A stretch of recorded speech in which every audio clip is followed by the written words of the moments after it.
Olha o caso dessa mentorada, que é de uma cidade de menos de 100 mil habitantes, lá no interior de Minas Gerais. Ela atua na área de ortopedia, mais especificamente no tratamento de escoliose. É uma mão de obra especializada que ela precisou fazer muito investimento, não só na graduação, na pós-graduação, mas também em investimento em cursos específicos e em estrutura. E ela cobrava R$ 80 a sessão quando entrou ali para o método Escalando na Físio. E ela ainda me dizia que os pacientes dessa região do interior de Minas não pagavam mais do que R$ 80 pelo valor da fisioterapia. No primeiro levantamento que nós fizemos da precificação, usando essa metodologia que eu passei para vocês, levando em consideração os custos fixos variáveis do negócio dela, o primeiro ponto foi fazer ela enxergar que ela já estava no negativo cobrando R$ 80. Que o mínimo que ela deveria cobrar é 130 por sessão, baseado nos custos dela. Ela ainda me falou: nossa, como vou repassar R$ 50 de aumento?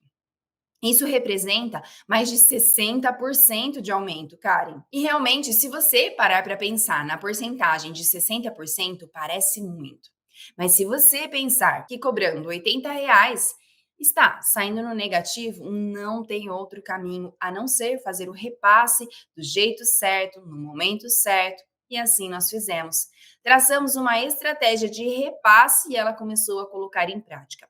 Hoje, 100% dos pacientes dela pagam o valor justo, o valor de 130. Ela tem um negócio que cresce mês a mês. Inclusive, na última conversa que tivemos essa semana, ela ainda me disse: hoje, acho que 130 está barato demais pelo resultado e experiência que eu entrego ao meu paciente.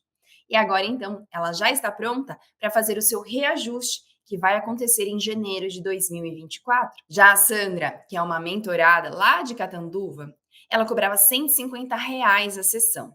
E como tinha poucos pacientes, acreditava que precisava abaixar o valor da sessão para ter mais pacientes.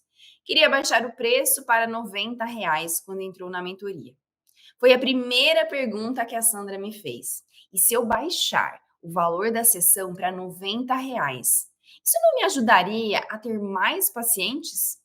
Primeiro passo foi fazer o levantamento da precificação para ela enxergar que o valor de 150 cobria as despesas, cobria a mão de obra e o lucro, que era um valor justo e que o problema não estava no preço.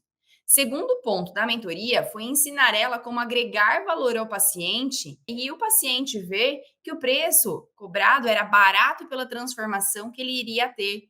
E depois que ela aprendeu, se sentiu mais confiante e segura para repassar este valor de 150, que era, nesse caso, um valor justo para ela e para o paciente. Então, entenda que o aumento do preço do seu trabalho, ele deve ser avaliado com muita atenção e zelo e repassado sempre que necessário para você não sair no prejuízo e ficar trabalhando no vermelho. Agora, olhem um caso extremo onde os custos fixos eram muito mais altos e o valor não justificava ser repassado para os pacientes, porque essa fisioterapeuta ela resolveu financiar a compra de um imóvel com a taxa de juros altíssima, contratou uma arquiteta para fazer uma sala toda planejada, começou a fazer os investimentos na obra e decoração, além dos gastos fixos com condomínio, havia comprado recentemente um computador de última geração para o seu consultório,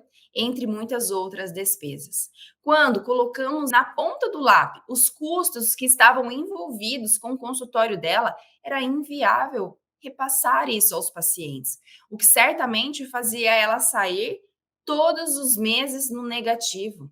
E nesse caso, o ideal é que toda essa análise fosse feita antes de fazer investimentos tão altos. Porque até que ponto compensa você entrar em uma dívida para montar uma superestrutura, sendo que o fluxo de pacientes que você ainda tem é baixa perto do investimento que você está fazendo?